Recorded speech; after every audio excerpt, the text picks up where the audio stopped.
Welcome students, standard 12 subject physics chapter number 1। आज का हमारा टॉपिक है electric field due to continuous charge distribution. क्या टॉपिक है? Electric field due to continuous charge distribution. इसके आगे वाले लेक्चर में हमने कंटिन्यूअस चार्ज डिस्ट्रीब्यूशन क्या है वो हमने पढ़ लिया। आज हम क्या पढ़ने वाले हैं? ऐसे जब चार्ज फैला हुआ है, चार्ज का जो ऐसा डिस्ट्रीब्यूशन हुआ है उसके कारण कितना इलेक्ट्रिक फील्ड प्रोड्यूस होगा वो आज हम पढ़ने वाले हैं। अब आप बोलेंगे सर इलेक्ट्रिक फील्ड में क्या बड़ी बात है, हमने ऑलरेडी पढ़ तो लिया है के क्यू अपॉन आर स्क्वायर। तो बेटा आपने जो इलेक्ट्रिक फील्ड का इक्वेशन पढ़ा हुआ है E is equal to K Q upon R square, तो ये जो इक्वेशन है वो सिर्फ एंड सिर्फ only and only point charge के लिए है। अगर आपका चार्ज कोई पॉइंट चार्ज है, ऐसा कोई पॉइंट चार्ज है, छोटा सा चार्ज है, तब इलेक्ट्रिक फील्ड इसके कारण कितना प्रोड्यूस हो रहा है उसको निकालने का फॉर्मूला हमारा है E is equal to K Q upon R square. Getting? But अब यहां पे देखो चार्ज कैसा है, तो यहां पे चार्ज का कंटिन्यूअस डिस्ट्रीब्यूशन है। यहां पे चार्ज का कैसा डिस्ट्रीब्यूशन है? Continuous distribution. यानी कि जब चार्ज कंटिन्यूअस डिस्ट्रीब्यूट हुआ होगा तो उसको हम पॉइंट चार्ज कंसीडर नहीं कर सकते। हम उसको पॉइंट चार्ज कंसीडर नहीं कर सकते। अगर हम चार्ज को पॉइंट चार्ज कंसीडर नहीं कर सकते तो हम इस इक्वेशन को भी यूज नहीं कर सकते। तो फिर अब इलेक्ट्रिक फील्ड निकालने का फॉर्मूला क्या है, इलेक्ट्रिक फील्ड कैसे निकालेंगे, बस वही अब हमें देखना है। एंड दूसरा प्रॉब्लम हमारे पास ये है कि कंटिन्यूअस डिस्ट्रीब्यूशन थ्री टाइप्स के हैं, linear distribution, surface distribution and volume distribution. तो सबसे पहले मैं यहां पे आपको एक थियरी सिखा रहा हूं, find out electric field due to linear charge distribution at given point. किसके कारण इलेक्ट्रिक फील्ड निकालने की बात कर रहा हूं? लीनियर चार्ज डिस्ट्रीब्यूशन के कारण। रिपीट, किसके कारण? लीनियर चार्ज डिस्ट्रीब्यूशन के कारण कितना इलेक्ट्रिक फील्ड प्रोड्यूस होगा वो हम फाइंड करना चाहते हैं। कहां पर? गिवन पॉइंट पे। ओके, डायग्राम समझिए। ये हमारी एक कोऑर्डिनेट सिस्टम है। इस coordinate system X and Y, इसके ओरिजिन से जिस पॉइंट का पोजीशन वेक्टर आर है, जिस पॉइंट का पोजीशन वेक्टर आर है, उस पॉइंट पी पर हम क्या करना चाहते हैं? इलेक्ट्रिक फील्ड फाइंड करना चाहते हैं। किसके कारण? लीनियर चार्ज डिस्ट्रीब्यूशन के कारण। तो ये रहा चार्ज का लीनियर डिस्ट्रीब्यूशन। लीनियर यानी डिस्ट्रीब्यूशन लेंथ पे होना चाहिए। लेंथ चाहे जो भी हो, स्ट्रेट हो, कर्व्ड हो, व्हाटएवर जो भी है, चार्ज लीनियरली डिस्ट्रीब्यूट होना चाहिए। तो देख सकते हैं यहां पे हमारे पास एक लाइन है, इस लाइन पर चार्ज डिस्ट्रीब्यूट हुआ है और एक चार्ज का डिस्ट्रीब्यूशन जो है वो कंटिन्यूअस डिस्ट्रीब्यूशन है। तो इसी डिस्ट्रीब्यूशन ऑफ चार्ज के कारण इस पॉइंट P पे कितना इलेक्ट्रिक फील्ड प्रोड्यूस होगा वो हमें फाइंड करना है। अब अच्छे से क्वेश्चन समझ में आ गया होगा। अब इसकी थियरी कैसे लिखेंगे, मैंने बोर्ड पे पूरा लिखा हुआ है, ध्यान से समझिए। क्या है? Linear charge distribution of electric charge is shown in figure. चलो फिगर में चार्ज का लीनियर चार्ज डिस्ट्रीब्यूशन दिखाया हुआ है। The linear charge density, linear charge distribution है तो डेंसिटी कौन सी होगी? Linear charge density. तो यहां पे जो चार्ज है उसकी लीनियर चार्ज डेंसिटी कितनी है? लैम्डा। बोलो क्लियर? क्या होगा? Total charge divide by total length. बोलो कितनी होगी? Total charge divide by total length. पूरी लेंथ पे टोटल चार्ज कितना है? Q। और लेंथ कितनी है? 0 से लेके L तक, तो लेंथ L है। Okay, done. अब देखो आगे, व्हाट इज द E? तो E is the electric field. E is the electric field at point P। E is the electric field at point P due to linear charge distribution. Due to linear charge distribution. ये जो linear charge distribution है उसके कारण point P पर कितना electric field होगा उसको हमने कौन से नाम से डिनोट किया है? E से डिनोट किया। अब आगे देखो, अब पहला प्रॉब्लम क्या है सर, ए जो चार्ज है वो कंटिन्यूअस डिस्ट्रीब्यूशन है, एक कोई पॉइंट चार्ज नहीं है, तो इसके कारण जो इलेक्ट्रिक फील्ड प्रोड्यूस होगा वो हम डायरेक्टली इस इक्वेशन से नहीं निकाल सकते। तो रास्ता क्या है? तो अब रास्ता मैं आपको दिखा रहा हूं, हम कौन से रास्ते से इसको फाइंड कर सकते हैं। तो अब बहुत ध्यान से देखिए, मैंने यहां पे लिखा हुआ, क्या लिखा है? Divide whole line into the smaller linear element which length is delta L and charge on it is delta Q. Linear elements. मैं क्या करूंगा, इस पूरी लाइन को small small small small linear elements में डिवाइड कर दूंगा।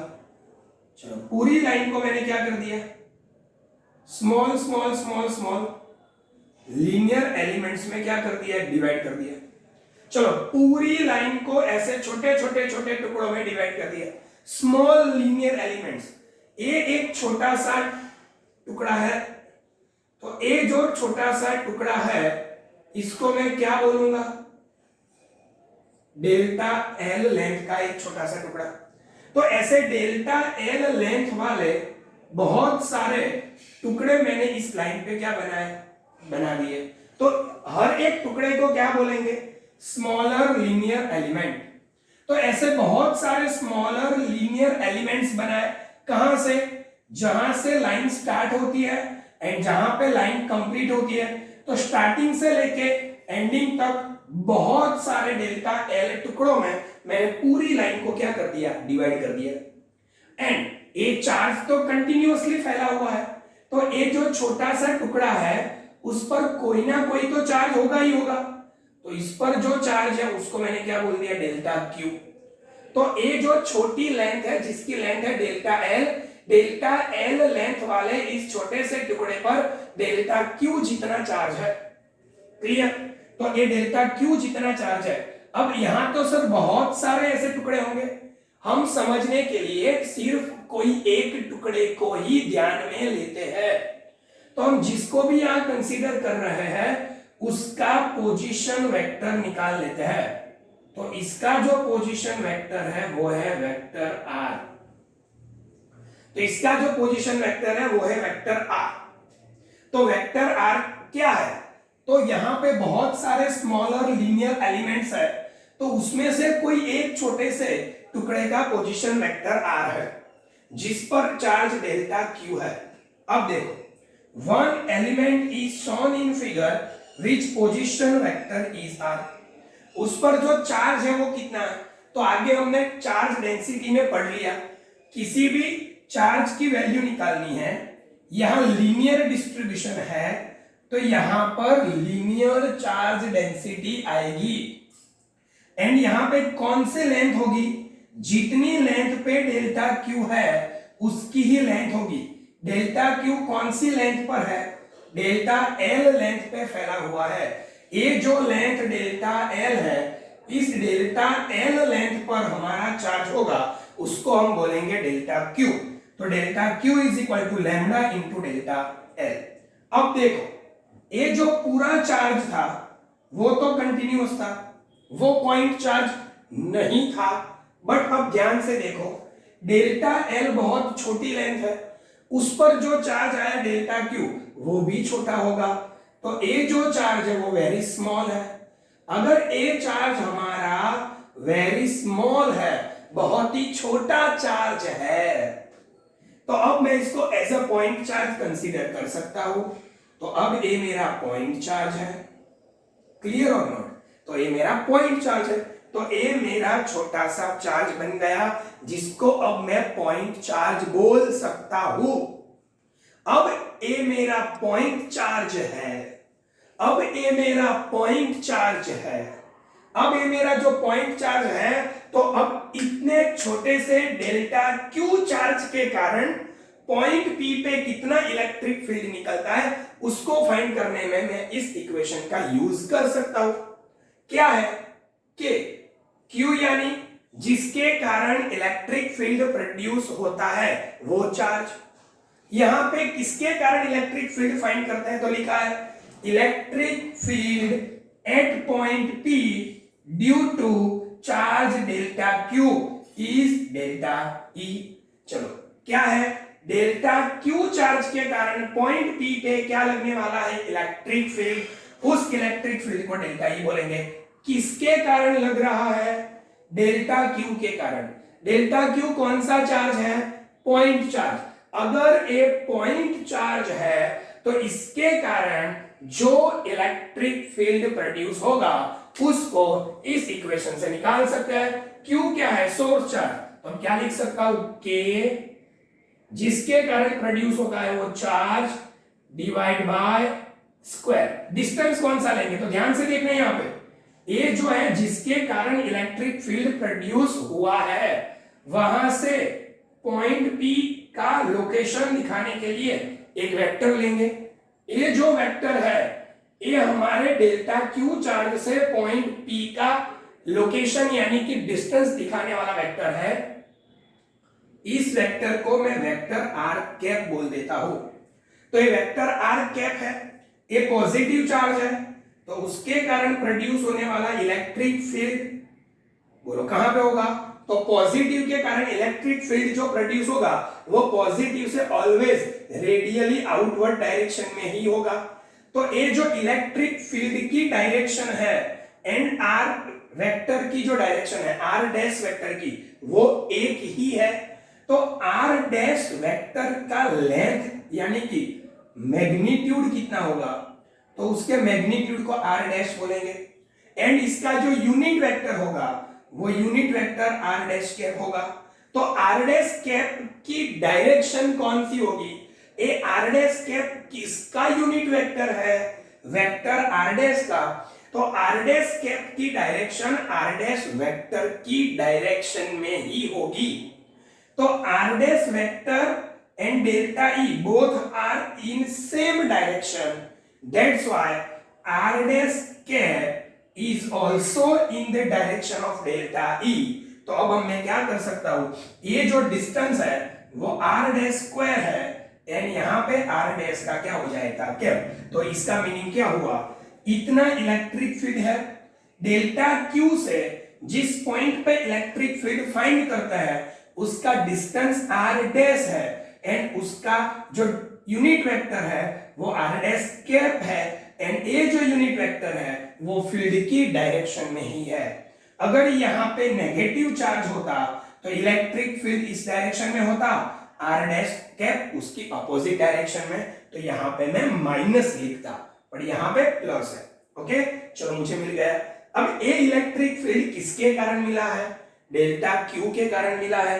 अब ऐसे तो कितने डेल्टा क्यू होंगे तो सर आपने जितने भी डेल्टा एल बनाए हैं एल इज इक्वल टू 0 से L is equal to L तक जितने भी टुकड़े किए हैं सभी टुकड़ों पर डेल्टा क्यू जितना चार्ज अवेलेबल होगा।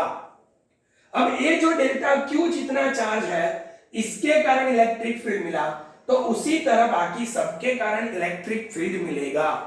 अब मैं क्या करता हूं बाकी सबके कारण जो इलेक्ट्रिक फील्ड मिलता है सभी को अगर मैं ऐड कर दूंगा तो मुझे कौन सा इलेक्ट्रिक फील्ड मिलेगा टोटल इलेक्ट्रिक फील्ड। रिपीट ऐसे बहुत सारे डेल्टा क्यू अवेलेबल है सभी को मैं ऐड करूंगा तो मुझे टोटल इलेक्ट्रिक फील्ड मिलेगा। तो यहां पे total electric field at point P is E. बोलो ई कैसे मिलेगा तो एक डेल्टा क्यू के कारण प्रोड्यूस होने वाला डेल्टा ई है तो एक है तो इसके जितने बहुत सारे हैं तो इन सभी का जब मैं एडिशन करूंगा तो मुझे क्या मिलेगा टोटल मिलेगा। क्या मिलेगा टोटल। ओके अब सभी का टोटल कितना होगा तो डेल्टा ई उसका सिग्मा का मीनिंग क्या हुआ टोटल सिग्मा का मीनिंग क्या हुआ टोटल। अब ऐसे डेल्टा ई कितने लेने हैं तो पूरी लेंथ पे जितने डेल्टा क्यू है सभी के कारण जितने प्रोड्यूस होते हैं वो सभी। तो L इज इक्वल टू 0 से L is equal to L पर जितने भी है उन सभी का डेल्टा E लेना है। तो सिग्मा यानी एडिशन कहां तक करना है, या L का मीनिंग क्या होता है, टोटल लेंथ, यानी टोटल लेंथ पे जितने भी डेल्टा Q है उन सभी के डेल्टा E मिलेंगे एंड हमें उन सब का क्या करना है, एडिशन। तो आपको जितना एडिशन करना है वो यहां पे लिखेंगे, मुझे पूरी लेंथ से करना है इसीलिए मैं L लिखूंगा। अब डेल्टा E की वैल्यू कितनी होगी, डेल्टा E की वैल्यू कितनी है, ए रही K delta Q R dash square R dash cap. अब डेल्टा Q की वैल्यू में क्या लिख सकता हूं, लैम्डा इंटू डेल्टा L। अब डेल्टा Q की वैल्यू मैं लिख सकता हूं K lambda into delta L divide by R dash square R cap. ये हो गया वेक्टर E। अब ध्यान से, अब मैं क्या कर रहा हूं, ये मेरा आंसर आ गया, खत्म, बट इसको अभी स्मॉल में कन्वर्ट कर रहा हूं। अब मैं सोच रहा हूं अगर delta L tends to 0, delta L length का टुकड़ा बहुत छोटा है, ये लेंथ इतनी छोटी है कि उसकी लेंथ 0 नहीं है पर 0 के बराबर है। अगर डेल्टा L लेंथ को बहुत ही छोटा कंसीडर करेंगे, यानी फिजिक्स की लैंग्वेज में बोले तो उसको लिमिट टेंड्स टू 0 कंसीडर करेंगे, तो इसका क्या कन्वर्जन हो जाएगा, याद रखना। अगर ऐसा कंसीडरेशन होगा तो सिग्मा जो है वो कन्वर्ट हो जाएगा इंटीग्रेशन में L K लैम्डा, डेल्टा जो है वो कन्वर्ट हो जाएगा DL R dash square into R dash cap. तो ये हो गया हमारा आंसर। तो this is the final answer. तो इलेक्ट्रिक फील्ड निकालने का फॉर्मूला मिल गया। रिपीट, अगर लिमिट टेंड्स टू 0 लेंगे तो sigma converted into integration, delta is converted into D. बोलो क्लियर। तो ये आपकी थियरी खत्म, आपको इक्वेशन मिल गया। अब ये थियरी अगर आपके लिए क्लियर है तो अब मैं ऐसा बोल सकता हूं, find out the electric field due to surface charge distribution, find out the electric field due to volume charge distribution. तो होगा क्या, थियरी बनाने की मेथड पूरी सेम रहेगी। इसके लिए जो डायग्राम्स लगेंगे मैंने डायग्राम्स ड्रॉ कर लिए। ये जो होगा इसका वॉल्यूम होगा डेल्टा V एंड इसका चार्ज होगा वो डेल्टा Q। सभी के सेम टू सेम डायग्राम्स बनाए। ये delta Q very small, it behaves like a point charge. अब चेंजेस क्या होगा, ये सरफेस की डायग्राम है, ये वॉल्यूम की। अगर मैं सरफेस से यही थियरी बनाना चाहूंगा तो क्या होगा, surface charge distribution of electric charge is shown in figure. The linear की जगह सरफेस चार्ज डेंसिटी, लैम्डा की जगह sigma, coulomb into metre raise to -2। Clear? Okay. E, electric field at point P due to surface charge density या surface charge distribution. Divide whole, line की जगह divide whole area, divide whole surface, divide whole surface into smaller, linear की जगह surface elements, विच length की जगह which area, delta L की जगह delta S, and charge on it is delta Q, charge on it is delta Q। One element is shown in figure which position vector is R, delta Q। Linear में lambda है तो surface में sigma आएगा, delta L की जगह delta S आएगा। Electric field यही equation होगा, no change.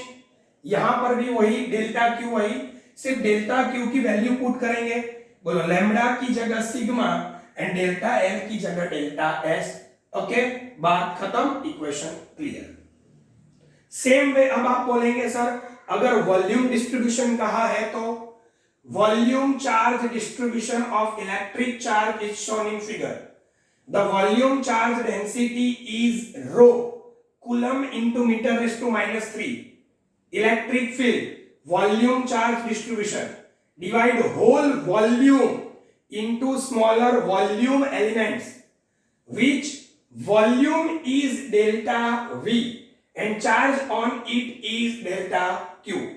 One element clear, यहां पे आएगा rho into delta V electric field, यहां पे सेम वे डेल्टा क्यू की जगह क्या लिखेंगे, rho into delta V, theory खत्म, ये डी वी हो जाएगा, done, D delta L D V हो जाएगा एंड डेल्टा एस होगा वो डी एस हो जाएगा। इस तरीके से आप तीनों थियरी बना सकते हो। मैंने एक थियरी बना के सिखाई, तीसरी थियरी, दोनों थियरी आप बना सकते हो। Okay, done, thank you.